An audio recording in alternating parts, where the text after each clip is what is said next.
G'day, my name is Stu and this is Karen, and we are both staff workers who work alongside the student leadership here at CU to make Jesus known on campus at Monash. And Karen, today we're looking at a diagram which helps to explain the heart of Christianity. So can you take us through the diagram and show us how it works? Sure. So the thing about Christianity is it's about Jesus, because the word Christian means a follower of Christ. It's not about good or bad, it's not about whatever, it's about following or not following Jesus. And it works like this. Jesus, when he lived on earth, lived a perfect relationship. He lived a perfect relationship with God, others, himself, and the world. And God says the consequence of this, or the result, or the reward for this, is he gets to be with God.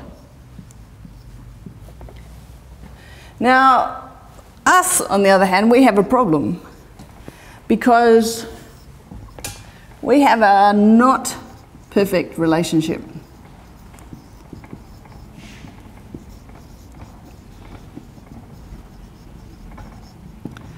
We have a not perfect relationship in at least these four categories. We don't have a perfect relationship with God. We don't have a perfect relationship with each other. That's pretty clear, especially at the moment. We don't even have a perfect relationship with ourselves. We don't eat right. We don't sleep enough. We don't talk to ourselves well. And our world is a disaster, and we've done it. It's our fault. And God says the consequence of this not perfect relationship is a punishment. There's got to be some consequence. And it's the kind of logical punishment of a broken relationship, which is to be without God. Now, most people understand this, but the key, the central part of Christianity is the next bit. What happens is Jesus chooses this. He chooses to be punished. This punishment, the punishment that we deserve, and he does that so that we can have freedom from this punishment.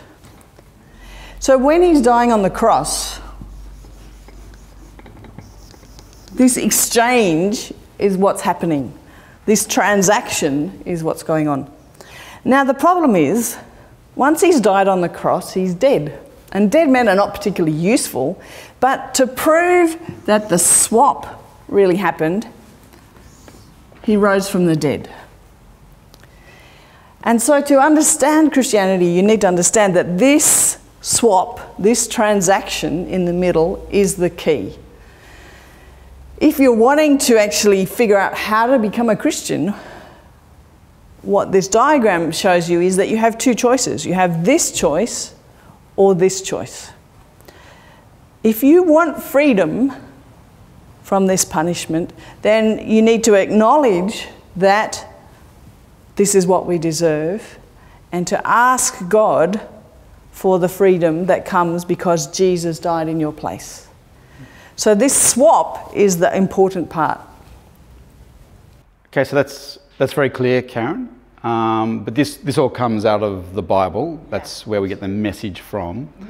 So can you tell us where the bits of this diagram come from in the Bible? Where does it say it in the Bible, what you're saying here? Yeah, sure. So there's all sorts of places. It's all over the Bible, all right? And you need to look it up yourself to see. But let me show you a few places. One is in the book of Mark, chapter 10, verse 45, where Jesus actually says he came to give his life as a ransom for many. All right, so he says in his own words that he gives his life as a ransom for many.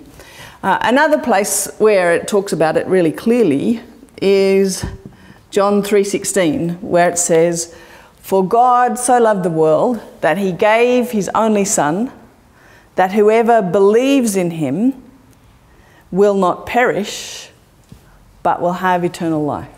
So he gave his only Son. Whoever believes in him will not perish, but will have eternal life. But my personal favourite is 1 Peter 3:18, where it says that the Christ, or Jesus, suffered the righteous for the unrighteous to bring us to God.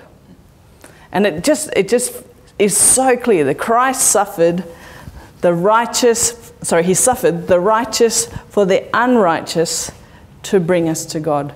And so we have a choice. All people have a choice between this and this. And God will allow us the dignity of choosing to be without him. But we need to understand that's what we're doing. We're choosing to be without God.